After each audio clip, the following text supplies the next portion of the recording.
Hi friends, welcome to my channel. First time ನನ್ನ channel ನೋಡ್ತಾರೆ subscribe ಮಾಡ್ಕೊಳ್ಳಿ friends. ಇದು ಬಂದುಬಿಟ್ಟು ಭಾನುವಾರದ ವ್ಲಾಗ್ ಆಗಿರುತ್ತೆ. ಇವತ್ತು ಕೆಲಸ ಏನು ಮಾಡಿಲ್ಲ, ಸ್ಟಿಚಿಂಗು ಅಂಗಡಿಯೆಲ್ಲ ಸ್ವಲ್ಪ ಕ್ಲೀನ್ ಮಾಡಿಬಿಟ್ಟು ಮಾಡ್ತಾಯಿದ್ದೆ. ಅಷ್ಟೊಂದು ನಮ್ಮ ಚಿಕ್ಕಮ್ಮ ದೇವಸ್ಥಾನಕ್ಕೆ ಹೋಗೋಣ ಬಾ ಅಂದರು. ಆಯಿತು, ಸಂಜೆ ತಾನೇ ಹೋಗಿ ಬರೋಣ ಅಂದ್ಬಿಟ್ಟಿದ್ದೆ. ರೆಡಿ ಆಗಿದೆ. ದೇವಸ್ಥಾನ ಯಾವುದಪ್ಪ ಅಂದರೆ ಬೆಂಗಳೂರಿನ ಗ್ರಾಮ ದೇವತೆ ಅಂತಲೇ ಹೇಳ್ಬೋದು. ಅಣ್ಣಮ್ಮ ದೇವಸ್ಥಾನಕ್ಕೆ ಹೋಗೋಣ ಅಂತ. ನಾನು ಆಲ್ರೆಡಿ ಬಸ್ ಸ್ಟ್ಯಾಂಡಿಗೆ ಬಂದೆ. ಅವ್ರು ನಮ್ಮನೆ ಹತ್ರನೇ ಬಸ್ ಸ್ಟ್ಯಾಂಡಿಗೆ ಬರಬೇಕು, ಇಲ್ಲ ಅಲ್ಲಿಂದ ಬಸ್ ಸಿಕ್ಕಿದ್ರೆ ಹತ್ಕೋತೀನಿ ಅಂದಿದ್ರು. ಆಮೇಲೆ ಅಲ್ಲಿ ಬಸ್ ಸಿಕ್ಕಿಲ್ಲ ಅಂದ್ಬಿಟ್ಟು ಸೀದಾ ಇಲ್ಲಿಗೆ ಬರ್ತೀನಿ ಅಂತ ಹೇಳಿದ್ರು. ನಾನು ಆಲ್ರೆಡಿ ಹೋಗಿ ವೆಯ್ಟ್ ಮಾಡ್ತಿದ್ದೆ. ಆಮೇಲೆ ಅವರು ನಮ್ಮ ಚಿಕ್ಕಮ್ಮ, ನಮ್ಮ ಅತ್ತಿಗೆ, ನಮ್ಮ ಚಿಕ್ಕಮ್ಮನ ಮಕ್ಕಳಿಬ್ಬರು ಬಂದರು. ನನ್ನ ಮಗಳು ಬರಲಿಲ್ಲ, ಅವ್ರು ಡ್ಯೂಟಿಗೆ ಹೋಗಿದ್ಲು. ಆಮೇಲೆ ಇಲ್ಲೇ ಹತ್ರನೇ, ನಮಗೆ ದೂರ ಏನಿಲ್ಲ, ಮೆಜೆಸ್ಟಿಕ್ಕಲ್ಲೇ ಅಲ್ವಾ, ಹೋಗಿ ಬರೋಣ ಅಂದ್ಬಿಟ್ಟು ನೋಡಿ ಎಲ್ಲ ಬಂದರು. ಹಂಗೆ ಹಿಂಗೆ ಮಾತಾಡಿಕೊಂಡು ನಗ್ತಾ ಇದ್ವಿ. ಕೂತ್ಕೊಂಡಿದ್ರು ಬಸ್ ಬಂದಿಲ್ಲ ಅಂದ್ಬಿಟ್ಟು. ಆಮೇಲೆ ಮತ್ತೆ ಬಸ್ ಬಂತು, ಬಸ್ ಹತ್ಕೊಂಡು ಹೋದ್ವಿ ಮೆಜೆಸ್ಟಿಕ್ಗೆ. ಅಂದರೆ ಬಸ್ ಟಿಕೆಟು ಏನಿಲ್ವಲ್ಲ, ಫ್ರೀ ಅಲ್ವಾ, ಆರಾಮಾಗಿ ಹೋಗಿ ಬರೋಣ ದೇವಸ್ಥಾನಕ್ಕೆ ಅಂದ್ಬಿಟ್ಟು ಹೊರಟ್ವಿ. ಆಮೇಲೆ ಅಲ್ಲಿಂದ ಮೆಜೆಸ್ಟಿಕ್ ಬಂದ್ವಿ. ಬರ್ತಾನೆ ನಮಗೆ ಲೂಲು ಮಾಲ್ ಸಿಗುತ್ತೆ. ಕೆಲವ್ರು ಬೆಂಗಳೂರಲ್ಲಿರೋರ್ಗಂತೂ ಪಕ್ಕ ಗೊತ್ತಿರುತ್ತೆ ಲೂಲು ಮಾಲು. ಅಂದರೆ ನಾವು ಹೋಗಿಲ್ಲ ಇದುವರೆಗೂ, ಒಂದು ಸಲನೂ ಹೋಗಬೇಕು ಅಂತ ಅನ್ಕೋತಾ ಇದ್ದೀವಿ. ಒಂದು ಸಲ ಹೋಗಿ ಬರಬೇಕು. ತುಂಬ ಜನ, ಅದು ಇವತ್ತು ಸಂಡೇ ಆಗಿರೋದ್ರಿಂದ ತುಂಬ ರಶ್ ಇರುತ್ತೆ. ಮಕ್ಕಳು ಆಟ ಆಡ್ಸೋಕ್ಕೆ ಎಲ್ಲ ಚೆನ್ನಾಗಿದೆ ಅಂತ ಹೇಳ್ತಾರೆ. ಅಂದರೆ ಮಾಮೂಲಿ ಮಾಲ್ಗಳಲ್ಲಿ ಅಂದರೆ ಎಲ್ಲ ದುಬಾರಿನೇ ಇರುತ್ತೆ ನೋಡಿ. ಇದೆ ಲೂಲು ಮಾಲ್, ಸುಜಾತ ಟಾಕೀಸ್ ಹತ್ರ ಬರುತ್ತೆ. ಇದು ಮೆಜೆಸ್ಟಿಕ್ ಹತ್ರದಲ್ಲೇ ಇದೆ. ಮೆಜೆಸ್ಟಿಕ್ಕಿಂದ ಇಲ್ಲಿಗೆ ಬಸ್ಗಳಿದ್ದಾವೆ, ಆರಾಮಾಗಿ ಬರ್ಬೋದು, ಹೋಗ್ಬೋದು. ತುಂಬಾ ಬಸ್ಗಳಿದೆ. ಸುಜಾತ ಟಾಕೀಸ್ ಅಂತ ಸ್ಟಾಪ್ ಹೆಸರು.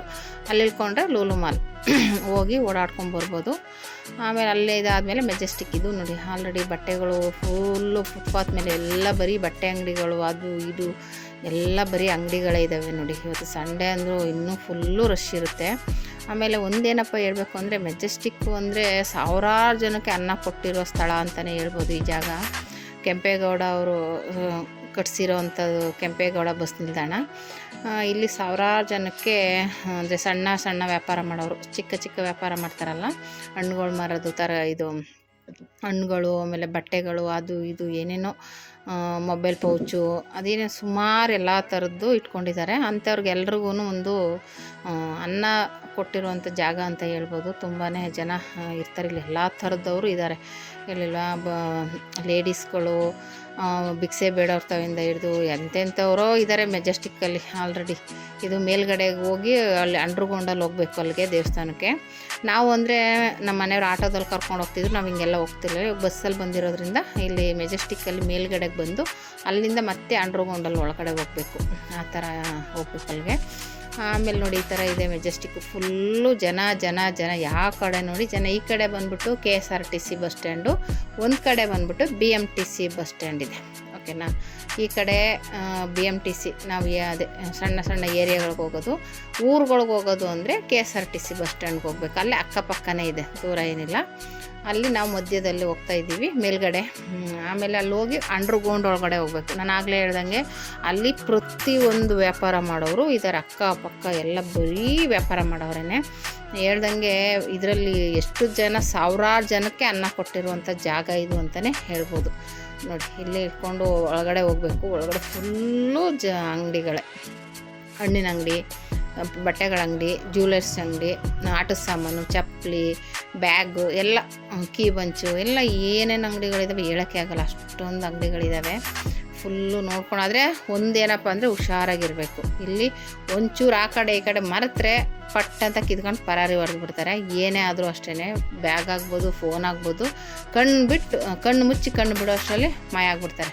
ಹಾಗಾಗಿ ಕೇರ್ಫುಲ್ಲಾಗಿ ಗಮನ ಎಲ್ಲ ಇರಬೇಕು. ಒಂಚೂರು ಯಾಮಾರಾದ್ರೂ ಪಂಗನಾಮ ಅಂತೂ ಹಾಕ್ತಾರೆ. ಎಷ್ಟು ಒಳ್ಳೆ ವ್ಯಾಪಾರ ಮಾಡೋಕ್ಕೆ ಜಾಗ ಇದೆಯೋ ಹಂಗೆ ಕೆಟ್ಟದ್ದು ಜಾಸ್ತಿ ಇಲ್ಲೇ ನಡೆಯೋದು. ಹಾಗಾಗಿ ಸ್ವಲ್ಪ ನೋಡಿಕೊಂಡು ಓಡಾಡಬೇಕಾಗುತ್ತೆ. ಹತ್ತಿರದಲ್ಲಿರೋರಿಗೆಲ್ಲ ಗೊತ್ತಿರುತ್ತೆ, ಮೆಜೆಸ್ಟಿಕ್ ಹತ್ತಿರ ಇರೋರೆಲ್ಲ ಓಡಾಡ್ತಿರ್ತಾರೆ. ಕೆಲವ್ರಿಗೆ ನೋಡದೇ ಇರೋರಿಗೆ ಒಂಥರ ಇಷ್ಟೊಂದು ಜನ, ಎಷ್ಟೊಂದು ಇದು ಅನಿಸುತ್ತೆ. ನೋಡಿ ಇದು ಯಾರೋ ಮುಸ್ಲಿಮ್ಸ್ ಅಯ್ಯಮ್ಮ ನೋಡ್ಕೊಂಡು ಹೋಗ್ತಾ ಇದ್ದಾರೆ, ನನ್ನ ಮುಂದೆ ವೀಡಿಯೋ ಮಾಡ್ಕೊಂಡು ಹೋದರೆ.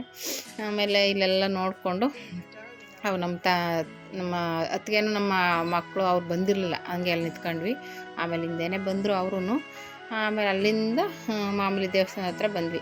ದೇವಸ್ಥಾನಕ್ಕೆ ಬಂದು ಜನೇನಷ್ಟು ರಶ್ ಇರಲಿಲ್ಲ. ಆದರೆ ಬೆಳಗ್ಗೆನೋ ನೆನ್ನೆನೋ ಎಲ್ಲ ಪ್ರಸಾದ ಕೊಟ್ಟಿದ್ದಾರೆ, ಪಾನಕ ಮಜ್ಜಿಗೆ ಎಲ್ಲ ಕೊಟ್ಟಿರೋದ್ರಿಂದ ಕ್ಲೀನ್ ಮಾಡ್ತಾಯಿದ್ರು. ಹಂಗಾಗಿ ಅಲ್ಲಿ ಒಳಗಡೆ ಎಲ್ಲ ಜಾಸ್ತಿ ಓಡಾಡೋಕ್ಕೆ ಬಿಟ್ಟಿಲ್ಲ. ಆಮೇಲೆ ಮಾಮೂಲಿ ಒಂದು ಕಡೆ ನೀರೆಲ್ಲ ಇದೆ. ಆಮೇಲೆ ಅಲ್ಲೆಲ್ಲ ಮೊಸರನ್ನ ಅದು ಇದು ಕೊಟ್ಟು ಏನಾಗ್ಬಿಟ್ಟಿದೆ ಅಂದರೆ ಕಾಲಿಟ್ಟರೆ ಸಾಕು ಅಂಟು ಕಾಲೆಲ್ಲ ಅಂಟಾಗುತ್ತೆ. ಹಂಗಾಗಿ ಅಲ್ಲಿ ಆದರೂ ಕ್ಲೀನ್ ಮಾಡ್ತಾಯಿದ್ರು ಪಾಪ, ನೀರೆಲ್ಲ ಇದೆ. ಅಣ್ಣಮ್ಮ ತಾಯಿ ದೇವಸ್ಥಾನ ತುಂಬ ವರ್ಷದ ಹಳೆಯ ದೇವಸ್ಥಾನ ಅಂತಲೇ, ನಮ್ಮ ಬೆಂಗಳೂರಿಗೆಲ್ಲ ಗ್ರಾಮ ದೇವತೆ ಅಂತಲೇ ಹೇಳ್ಬೋದು ಇದು. ಅಣ್ಣಮ್ಮ ತಾಯಿ ಆಲ್ರೆಡಿ ಹಾಡುಗಳೆಲ್ಲ ಹೇಳ್ತಾನೆ ಇರ್ತಾರೆ. ಚಪ್ಪಲಿ ಬಿಟ್ಬಿಟ್ಟು ಕಾಲು ತೊಳ್ಕೊಂಡು ಬಂದ್ವಿ. ನೋಡಿ, ಈ ಕಡೆ ಎಲ್ಲ ತೊಳಿತಾಯಿದ್ರು, ಒಂದು ಸೈಡ್ ಹೋಗಿ ಅಂತ ಹೇಳ್ತಾಯಿದ್ರು. ಅಲ್ಲಿ ಮಧ್ಯದಲ್ಲಿ ಉಪ್ಪು ಮೊಸರು ದೃಷ್ಟಿ ತೆಗೆದೆಲ್ಲ ಹಾಕ್ತಾರೆ. ಇದು ಮಕ್ಕಳಿಗಂತೂ ತುಂಬಾ ಒಳ್ಳೆಯದು. ಇಲ್ಲಿ ಅಮ್ಮ ಆದರೆ ಮಕ್ಕಳಿಗೆ ಬಂದು ಅವ್ರ ಕೈಲಿ ಉಪ್ಪು ಹಾಕ್ಸೋದು, ಮೊಸರು ಹಾಕ್ಸೋದು ಹೀಗೆಲ್ಲ ಮಾಡ್ತಾರೆ. ನೋಡಿ, ಇಷ್ಟೊಂದು ಉಪ್ಪು ಎಲ್ಲ ಹಾಕಿದ್ದಾರೆ. ಅಲ್ಲಿ ಒಳಗಡೆ ಹೋಗಕ್ಕೆ ಬಿಟ್ಟಿಲ್ಲ, ಎಲ್ಲ ಕ್ಲೀನ್ ಮಾಡ್ತಾಯಿದ್ರು. ಹಂಗೆ ಸ್ಟ್ರೈಟಾಗಿ ನಾವು ದರ್ಶನಕ್ಕೆ ಹೋದ್ವಿ. ನೋಡಿ, ಇಲ್ಲಿವರೆಗೂ ಕಿವಿತ್ತು. ಆಮೇಲೆ ಅಲ್ಲಿ ಒಳಗಡೆ ಎಲ್ಲ ವೀಡಿಯೋ ಮಾಡಬಾರ್ದು ಅಂತ ಆಲ್ರೆಡಿ ಹಾಕಿದ್ದಾರೆ. ಆದರೆ ನಾನು ಇಲ್ಲಿಂದನೇ ಸ್ವಲ್ಪ ವೀಡಿಯೋ ಮಾಡಿಕೊಂಡೆ. ಒಳಗಡೆ ನೋಡಿ ಎಷ್ಟೊಂದು ವಿಗ್ರಹಗಳಿದ್ದಾವೆ ಅಂದರೆ ತಾಯಿದು, ಅಮ್ಮನವ್ರದ್ದು ತುಂಬ ವಿಗ್ರಹಗಳಿದ್ದಾವೆ. ಅದರಲ್ಲಿ ಕೆಲವೊಂದಕ್ಕೆ ಅಲಂಕಾರ ಮಾಡಿದರು. ಅಂದರೆ ಇವಾಗ ಬೇರೆ ಬೇರೆ ಕಡೆ ತೊಗೊಂಡೋಗಿ ಪೂಜೆ ಪುರಸ್ಕಾರ ಮಾಡಿ ತೊಗೊಂಬಂದಿರ್ತಾರಲ್ವ, ಆ ಥರ 2 ವಿಗ್ರಹಕ್ಕೇನೋ ಅಲಂಕಾರ ಮಾಡಿ ಇಟ್ಟಿದ್ರು. ಇನ್ನು ಮಾಮೂಲಿ ಇದಕ್ಕೆಲ್ಲ ಸುಮಾರಾಗಿ ಅಲಂಕಾರ ಮಾಡಿದ್ದಾರೆ. ನೋಡಿ, ಸೀರೆ ಎಲ್ಲ ಉಡಿಸಿ ಸುಮಾರು ಸುತ್ತ ನೋಡಿದ್ರು ನಿಮ್ಗೆ ಬರೀ ವಿಗ್ರಹಗಳೇ ಕಾಣಿಸುತ್ತೆ. ಓಕೆನಾ? ನೋಡಿ, ಎಷ್ಟೊಂದು ವಿಗ್ರಹಗಳಿದ್ದಾವೆ ಅಂದರೆ ತುಂಬಾ ಇದ್ದಾವೆ. ನೋಡ್ತಾಯಿದ್ರೆ ನೋಡ್ತಾನೆ ಇರಬೇಕು ಅನಿಸುತ್ತೆ. ಮೇಲ್ಗಡೆನೂ ಅಷ್ಟೇ ಒಂಥರ ಕೆತ್ತಿದಾರಲ್ಲ, ಅದಂತೂ ಸೂಪರಾಗಿದೆ. ಕಾಳಿ ಅವತಾರ, ವಾಮನ ಅವತಾರ, ಇದು ಕೃಷ್ಣನ ಅವತಾರ, ಅದೆಲ್ಲ ಸುಮಾರು ಎಲ್ಲನೂ ಕೆತ್ತಿದ್ದಾರೆ. ನಾರಾಯಣ ಸ್ವಾಮಿದು 9 ಅವತಾರಗಳು ಇದೆ ಅಲ್ಲಿ. ಆಮೇಲೆ ತಾಯಿ ಅವತಾರನೂ ಇದೆ ನೋಡಿ, ಚಾಮುಂಡೇಶ್ವರಿ ತಾಯಿ ಎಷ್ಟು ಅವತಾರದಲ್ಲಿತ್ತು ಅನ್ನೋದು, ಅದು ಇನ್ನು ಏನೇನೋ ಸುಮಾರು ಇದ್ದಾವೆ, ಸುತ್ತ ಕೆತ್ತಿದ್ದಾರೆ. ಅವೆಲ್ಲ ನೋಡೋದಕ್ಕೆ ಒಂಥರ ಚೆನ್ನಾಗಿದೆ, ಗೊಂಬೆಗಳ ಥರ ಕೆತ್ತಿರೋದ್ರಿಂದ ನೋಡೋಕ್ಕೆ ಅಟ್ರಾಕ್ಟಿವ್ ಆಗಿ ಕಾಣಿಸುತ್ತೆ. ಅಂದರೆ ಅಲ್ಲಿ ಕೂತ್ಕೊಳ್ಳೋಕೆ ಬಿಡಲಿಲ್ಲ ನಮಗೆ, ಸ್ವಲ್ಪ ಹೊತ್ತು ಕೂತ್ಕೋಬೋದಾಗಿತ್ತು. ಅಂದರೆ ಎಲ್ಲ ಕ್ಲೀನಿಂಗ್ ಮಾಡ್ತಾಯಿದ್ರು, ಎಲ್ಲ ಅದೇ ಪಾನಕ ಮಜ್ಜಿಗೆ ಎಲ್ಲ ಕೊಟ್ಟು ಗಲೀಜು ಮಾಡಿದ್ರು ಅನಿಸುತ್ತೆ. ಕ್ಲೀನ್ ಮಾಡ್ತಾ ಇರೋದ್ರಿಂದ ಯಾರನ್ನೂ ಕೂರ್ಸೋಕೆ ಬಿಟ್ಟಿಲ್ಲ, ದರ್ಶನ ಮಾಡ್ಕೊಂಡು ಹೋಗಿ ಅಂತ ಕಳಿಸ್ತಾಯಿದ್ರು. ನಾವು ಇದು ಕ್ಯೂವಲ್ಲಿ ನಿಂತಿದ್ದಾಗ ತೊಗೊಂಡಿರೋ ವೀಡಿಯೋ. ಹಾಗೆ ಆ ಕಡೆ ಈ ಕಡೆ ವಿಗ್ರಹಗಳು, ಸುತ್ತ ಬರೀ ವಿಗ್ರಹಗಳಿದೆ ನೋಡಿ, ನೀವು ನೋಡ್ತಾ ಇರ್ಬೋದು. ಎಲ್ಲಿಂದ ಎಲ್ಲವರೆಗೂ ನೋಡಿದ್ರು ಅಮ್ಮನವರ ವಿಗ್ರಹಗಳನ್ನೇ ಇಟ್ಟಿದ್ದಾರೆ. ಓಕೆನಾ? ತುಂಬ ಚೆನ್ನಾಗಿದೆ. ಬೆಂಗಳೂರಿಗೆ ಹತ್ರದಲ್ಲಿದ್ದರೆ ಹೋಗಿ ಬನ್ನಿ, ಮೆಜೆಸ್ಟಿಕ್ಕಿಗೆ ಹತ್ರ ಇದೆ. ತುಂಬ ಚೆನ್ನಾಗಿದೆ. ಅಣ್ಣಮ್ಮ ತಾಯಿ ದೇವಸ್ಥಾನ ಅಂತೂ ಸೂಪರ್. ಇದು ನೋಡಿ, ಕಾಳಿ ಅವತಾರ. ಮಕ್ಕಳಿಗಂತೂ ತುಂಬಾ ಒಳ್ಳೆಯದು ಅಂತ ಮಕ್ಕಳನ್ನೆಲ್ಲ ಅಲ್ಲಿ ದೇವ್ರ ಹತ್ರ ಕೊಟ್ಬಿಡೋದು, ಆಮೇಲೆ ಹಂಗೆ ಈಸ್ಕೊಳ್ಳೋದು. ಅವ್ರಿಗೆ ಅದೆಷ್ಟೋ ದುಡ್ಡು ಕೊಟ್ಬಿಟ್ಟು ದೇವ್ರ ಹತ್ರ ಹಿಂಗೆ ಇಟ್ಬಿಟ್ಟು ಆಶೀರ್ವಾದ ಮಾಡಿಸಿ ಕೊಡ್ತಾಯಿದ್ರು. ಆಮೇಲೆ ನೋಡಿ ಹಂಗೆ ಮಾಡಿಕೊಂಡು, ಆಮೇಲೆ ಕೋಳಿಗಳು ಕೊಡೋರು ಕೊಟ್ಟಿದ್ದಾರೆ. ಒಂದಷ್ಟು ಕೋಳಿಗಳನ್ನ ಗುಡ್ಡೆ ಹಾಕ್ತಾಯಿದ್ರು ಅಮ್ಮನವ್ರಿಗೆ. ಆಮೇಲೆ ಇವತ್ತು ಮಲ್ಲಿಗೆ ಹೂವಿನ ಅಲಂಕಾರ ಮಾಡಿದ್ದಾರೆ, ಸೂಪರಾಗಿ ಮಾಡಿದ್ದಾರೆ ಅಮ್ಮನವ್ರಿಗೆ ಅಲಂಕಾರ. ಅಲ್ಲೆಲ್ಲ ವೀಡಿಯೋ ಮಾಡಬಾರ್ದು ಅಂದರು, ನಾನು ಈ ಕಡೆ ಹೋಗೋಗ್ಲೇ ಮಾಡಿದೆ. ನೋಡಿ, ಇದೆ ಅಣ್ಣಮ್ಮ ತಾಯಿ ಮುಖ್ಯ ವಿಗ್ರಹ. ಅದು ಇಷ್ಟೇ ಉದ್ದ ಇದೆ, ಜಾಸ್ತಿ ಉದ್ದ ಇಲ್ಲ. ಅಲ್ಲಿ ನೋಡಿ ಇರೋದಕ್ಕೇ ಮಲ್ಲಿಗೆ ಹೂವಿನಿಂದ ಮುಚ್ಚಿಬಿಟ್ಟಿದ್ದಾರೆ, ಕಾಣಿಸೋದೇ ಇಲ್ಲ, ಆ ಥರ ಇದೆ. ನಾನು ಸೈಡಿಂದ ತೆಗ್ದಿರೋದು ನೋಡಿದೆ ಅಮ್ಮನವರು, ಅಣ್ಣಮ್ಮ ತಾಯಿ. ಆ ಕಡೆ ಈ ಕಡೆನೂ ವಿಗ್ರಹ ಇದೆ ಬೇರೆದು. ಇದು ಮುಖ್ಯವಾದ ಅಣ್ಣಮ್ಮ ತಾಯಿ ವಿಗ್ರಹ.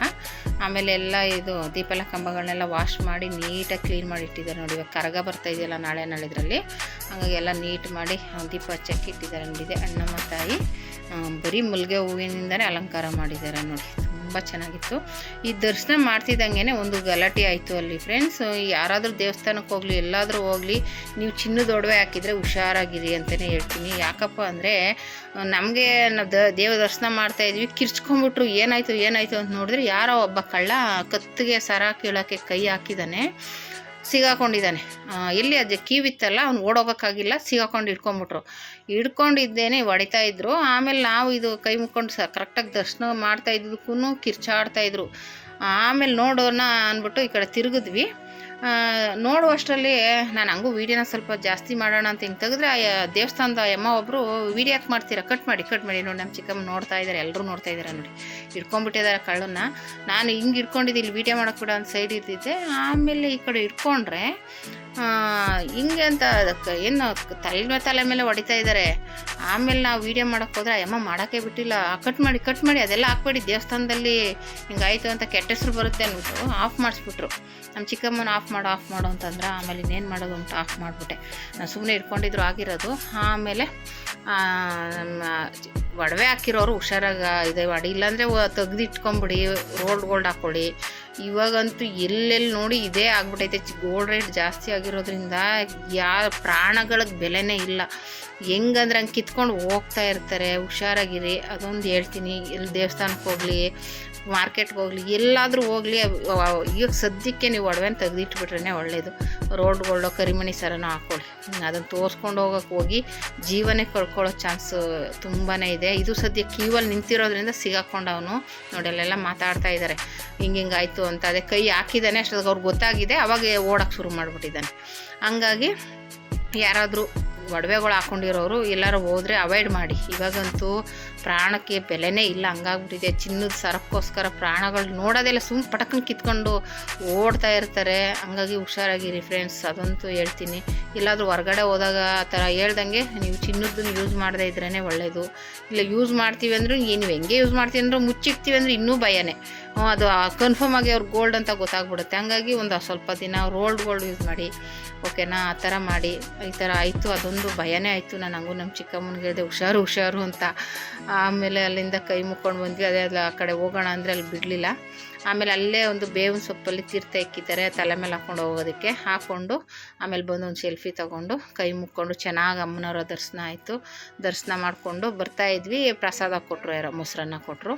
ಮೊಸರನ್ನ ಇಸ್ಕೊಂಡು ತಿನ್ಕೊಂಡು ಮಾಮೂಲಿ ಮೆಜೆಸ್ಟಿಕ್ಗೆ ಮತ್ತೆ ನಡ್ಕೊಂಡೇ ಬರಬೇಕು. ಹಂಗೆ ಪ್ರಸಾದ ತಿನ್ಕೊಂಡು ನಡ್ಕೊಂಡು ಬಂದರೆ ಮಾಮೂಲಿ ಅಲ್ಲಿ ಬರುವಾಗ ಹೆಂಗೆ ನಡ್ಕೊಬಂದು ಸೇಮ್ ಅದೇ ಥರನೇ ಅಂಡರ್ಗ್ರೌಂಡ್ ಅಲ್ಲೇ ಬಂದು ನಾವೆಲ್ಲಿ ಬಸ್ ಹತ್ತಬೇಕು ಅಲ್ಲಿಗೆ ಬರಬೇಕಾಗುತ್ತೆ. ಮೆಜೆಸ್ಟಿಕ್ಕಲ್ಲಂತೂ ಏರಿಯಾಗಳಿಗೆ ಎಲ್ಲ ಕಡೆ ಹೋಗೋ ಬಸ್ಗಳಿದ್ದಾವೆ. ಯಾರಾದರೂ ಬರಬೇಕು ಅಂದರೆ ಮೆಜೆಸ್ಟಿಕ್ ಬಂದರೆ ನೀವು ಆರಾಮಾಗಿ ದರ್ಶನ ಮಾಡ್ಕೊಂಡು ಹೋಗ್ಬೋದು. ತುಂಬ ಚೆನ್ನಾಗಿದೆ. ಪುರಾತನ ಅಂದರೆ ಹಳೆ ಕಾಲದ ದೇವಸ್ಥಾನ ಅಂತಲೇ ಹೇಳ್ಬೋದು. ಮಕ್ಕಳಿಗಂತೂ ಜಾಸ್ತಿ, ಚಿಕ್ಕ ಮಕ್ಕಳನ್ನಂತೂ ಜಾಸ್ತಿ ಕರ್ಕೊಂಡ್ಬರ್ತಾರೆ. ಅಮ್ಮನವ್ರಿಗೆ ಇಲ್ಲಿಗೆ ಬಂದರೆ ತುಂಬ ಒಳ್ಳೆಯದಾಗುತ್ತೆ ಅಂತ. ಇನ್ನೂ ಒಂದು ವಿಶೇಷಪ್ಪ ಏನಂದರೆ ಮುಸ್ಲಿಮ್ಸ್ ಒಬ್ಬರು ಬಂದಿದ್ದರು. ಅದನ್ನು ನೋಡ್ಬಿಟ್ಟು ನಮ್ಮ ಚಿಕ್ಕಮ್ಮ ಇವರು ಬಂದಿದ್ದಾರೆ ನೋಡು ಅಂತ ಇದ್ದಾರೆ. ನಾನು ಅಯ್ಯೋ ಇವಾಗೆಲ್ಲ ಬರ್ತಾರೆ ಬಿಡು ಚಿಕ್ಕಮ್ಮ ಅಂತ ಹೇಳಿದೆ. ನಾನು ಮುಸ್ಲಿಮ್ಸು ಬಂದಿದ್ದಾರೆ ನಮ್ಮ ದೇವಸ್ಥಾನಕ್ಕೆ ಅಂತ ಹೇಳ್ತಿದ್ರು. ಈಗೆಲ್ಲ ಕಾಮನ್ ಆಗಿಬಿಟ್ಟಿದೆ ಅಲ್ವಾ ನಮ್ಮ ದೇವಸ್ಥಾನಕ್ಕೆ ಅವ್ರು ಬರ್ತಾರೆ. ಇವಾಗ ನಾವು ಮಸೀದಿಗೆಲ್ಲ ಇದು ಕ್ರಿಶ್ಚಿಯನ್ಸ್ ಇದಕ್ಕೆಲ್ಲ ಹೋಗ್ತಾ ಇರ್ತೀವಲ್ವಾ, ಅದೆಲ್ಲ ಕಾಮನ್ ಆಗಿದೆ ಬಿಡು ಅಂತ ಹೇಳ್ಬಿಟ್ಟು ಮಾತಾಡ್ಕೊಂಡು ವಾಕಿಂಗ್ ಮಾಡಿಕೊಂಡು ಬಂದ್ವಿ. ಮತ್ತು ಮಾಮೂಲಿ ನಾವು ಬಸ್ ಸ್ಟ್ಯಾಂಡಿಗೆ ಬಂದ್ವಿ. ಆಲ್ರೆಡಿ ನಮಗೆ ನಾವು ಬರೋ ಕಡೆಗೆ ಬಸ್ಸು ಇತ್ತು. ಆಮೇಲೆ ಬಸ್ ಹತ್ಕೊಂಡು ಮನೆಗೆ ಬಂದ್ವಿ. ಈ ಥರ ಭಾನುವಾರದ ಲಾಗ್ ಆಗಿತ್ತು. ತುಂಬ ಚೆನ್ನಾಗಿ ಈ ದೇವಸ್ಥಾನಕ್ಕೆ ಹೋಗಬೇಕು ಅಂತಲೇ ಅಂದ್ಕೊಂಡಿರಲಿಲ್ಲ. ಸಡನ್ನಾಗಿ ನಮ್ಮ ಚಿಕ್ಕಮ್ಮ ಸುಮ್ಮನೆ ಫೋನ್ ಮಾಡಿದ್ರು, ಇನ್ನೇನು ಇಲ್ಲೇ ಹತ್ರನೇ ಅಲ್ವಾ ಹೋಗ್ಬಿಟ್ಟು ಬರೋಣ ಅಂದ್ಬಿಟ್ಟು ಹೋದೆ. ನೋಡಿ ಅಮ್ಮನವರು ನೋಡಬೇಕಂತ ಅಂದ್ಕೊಂಡೇ ಇರಲಿಲ್ಲ, ಅಮ್ಮನೇ ಕರ್ಸ್ಕೊಂಡ್ಬಿಟ್ರು. ಹಂಗೆ ನಾವು ನೋಡಬೇಕು ಅಂತ ಋಣ ಇದ್ರೆ, ಅಲ್ಲಿ ಮೊಸರನ್ನ ತಿನ್ನಬೇಕು ಅಂತ ಋಣ ಇದ್ದಿದ್ದರಿಂದ ನಮ್ಮನ್ನು ಕರ್ಕೊಂಡೋಯ್ತು ಅಲ್ವಾ. ಹಾಗೆ ಋಣ ಎಷ್ಟಿರುತ್ತೋ ಅಷ್ಟೇ ಅಂತಾರಲ್ಲ, ಹಾಗೆ ಅನ್ನದ ಋಣ, ಮಣ್ಣಿನ ಋಣ ಎಲ್ಲ ಋಣ ಇರಬೇಕು ಅಂತ ಹೇಳ್ತಾರೆ ನೋಡಿ. ಹಾಗೆ ಅಲ್ಲಿ ದೇವ್ರ ದರ್ಶನ ಮಾಡಬೇಕು, ಮೊಸರನ್ನ ತಿನ್ನಬೇಕು ಅಂತ ಋಣ ಇತ್ತು. ಹಂಗಾಗಿ ನಾನು ದೇವಸ್ಥಾನಕ್ಕೆ ಹೋಗ್ತೀನಿ ಅಂದ್ಕೊಂಡೇ ಇರಲಿಲ್ಲ. ಆಮೇಲೆ ನಮ್ಮ ಚಿಕ್ಕಮ್ಮ ಹೇಳಿದ್ಮೇಲೆ ಅಂಗಡಿ ಎಲ್ಲ ಕ್ಲೀನ್ ಮಾಡ್ತಿದ್ದಿದ್ದು, ಅರ್ಧಂಬರ್ಧ ಮಾಡಿಬಿಟ್ಟು ಆಮೇಲೆ ದೇವಸ್ಥಾನಕ್ಕೆ ಹೋಗಿದ್ದಿದ್ದು. ಈ ಥರ ಆಗಿತ್ತು ಇದು ಇವತ್ತಿನ ಭಾನುವಾರದ ಲಾಗ್ ಫ್ರೆಂಡ್ಸ್. ತುಂಬ ಚೆನ್ನಾಗಿ ದರ್ಶನ ಆಯಿತು. ಈ ರೀತಿ ನೀವು ನಾನು ಹೇಳ್ದಂಗೆ ಬೆಂಗಳೂರಿಗೆ ಹತ್ರ ಇದ್ದರೆ ಮೆಜೆಸ್ಟಿಕ್ ಬನ್ನಿ. ಮೆಜೆಸ್ಟಿಕ್ಕಿಂದ ಹತ್ರನೇ ಇದೆ, ದೂರ ಏನಿಲ್ಲ. ಆರಾಮಾಗಿ ದರ್ಶನ ಮಾಡ್ಕೊಂಡು ಹೋಗ್ಬೋದು. ತುಂಬ ಚೆನ್ನಾಗಿದೆ ದೇವಸ್ಥಾನ ಅಂತೂ. ಇವಾಗ ಎಲ್ಲ ಕಡೆನೂ ಹೋಗ್ತಾ ಇರ್ತೀರ ದೇವಸ್ಥಾನಕ್ಕೆ. ಇದು ಒಂಥರ ಮಕ್ಕಳು ಇದ್ದರೆ ಕರ್ಕೊಂಬನ್ನಿ, ಮಕ್ಳಿಗೆ ತುಂಬಾ ಒಳ್ಳೇದಿಲ್ಲಿ. ಮೊಸರು ಹಾಕೋದು, ಮಾರಮ್ಮನಿಗೆ ಉಪ್ಪು ಹಾಕೋದು ಮಾಡಿದ್ರೆ ತುಂಬಾ ಒಳ್ಳೆಯದಾಗುತ್ತೆ ಅಂತ. ಅಮ್ಮ ಆದರೆ ಅದೆಲ್ಲ ಬಂದು ಇಲ್ಲಿ ಪೂಜೆ ಮಾಡಿಸ್ಕೊಂಡು ಹೋಗ್ತಾರೆ. ಓಕೆನಾ? ನಾನಾಗಲೇ ಹೇಳಿದ್ನಲ್ಲ, ಬರುವಾಗಲೂ ತೋರಿಸ್ದೆ ನಿಮಗೆ. ಈ ಕಡೆ ಒಂದು ಕಡೆ KSRTC ಬಸ್ ಸ್ಟ್ಯಾಂಡ್ ಇದೆ, ಒಂದು ಕಡೆ BMTC ಬಸ್ ಸ್ಟ್ಯಾಂಡ್ ಇದೆ. ಎರಡರ ಮಧ್ಯೆ ನಾವು ಬರ್ತಾಯಿದ್ದೀವಿ. ಆ ಕಡೆ ಈ ಕಡೆ ಎರಡಿದೆ. ಒಂದು ಕಡೆ ಫುಲ್ಲು KSRTC ಊರುಗಳಿಗೆ ಹೋಗೋದು, ಒಂದು ಚಿಕ್ಕ ಏರಿಯಾಗಳಿಗೆ ಹೋಗೋದು. ಓಕೆನಾ? ನಾವು BMTC ಬಸ್ ಸ್ಟ್ಯಾಂಡ್ಗೆ ಬಂದ್ವಿ. ಬಸ್ ಸಿಕ್ತು. ಆಲ್ರೆಡಿ ವೇಟಿಂಗ್ ಇತ್ತು. ನಾವು ಬರುವಾಗ ಬಸ್ ಬಂತಲ್ಲ, ಅದೇ ಬಸ್ಸಲ್ಲೇ ಇತ್ತು. ಆ ಬಸ್ಸಲ್ಲಿ ಹತ್ಕೊಂಡು ಮನೆಗೆ ಬಂದ್ವಿ. ನಾನು ಆಲ್ರೆಡಿ ನಮ್ಮ ಮನೆ ಹತ್ರ ನಾನು ಇಳ್ಕೊಂಡೆ. ಇವರು ಇನ್ನೂ ಮುಂದೆ ಹೋಗಿ ನೆಕ್ಸ್ಟ್ ಸ್ಟಾಪ್, ಅವ್ರಿಗೆ ಅಲ್ಲಿಗೆ ಹೋಯ್ತು ಬಸ್ಸು, ಅಲ್ಲೇ ಇಳ್ಕೊಳ್ರಿ ಅಂತ ಹೇಳ್ಬಿಟ್ಟು ನಾನು ನಮ್ಮ ಮನೆಗೆ ಒಂದು ಸ್ಟಾಪ್ ಹಿಂದೆನೇ ಅಲ್ಲಿ ಇಳ್ಕೊಂಬಿಟ್ಟೆ. ಅವರು ನೆಕ್ಸ್ಟ್ ಸ್ಟಾಪ್ ಹಿಡಿಬೇಕಿತ್ತು, ಅಲ್ಲಿ ಇಳ್ಕೊಳ್ಳಿ ಅಂತ ಹೇಳ್ಬಿಟ್ಟು ನಾನು ಆಲ್ರೆಡಿ ಮನೆಗೆ ಬಂದೆ. ಈ ರೀತಿ ಭಾನುವಾರದ ಲಾಗ್ ಆಗಿತ್ತು. ಈ ವಿಡಿಯೋ ಇಷ್ಟ ಆದರೆ ಲೈಕ್ ಮಾಡಿ, ಶೇರ್ ಮಾಡಿ, ಕಮೆಂಟ್ ಮಾಡಿ. Thank you for watching friends.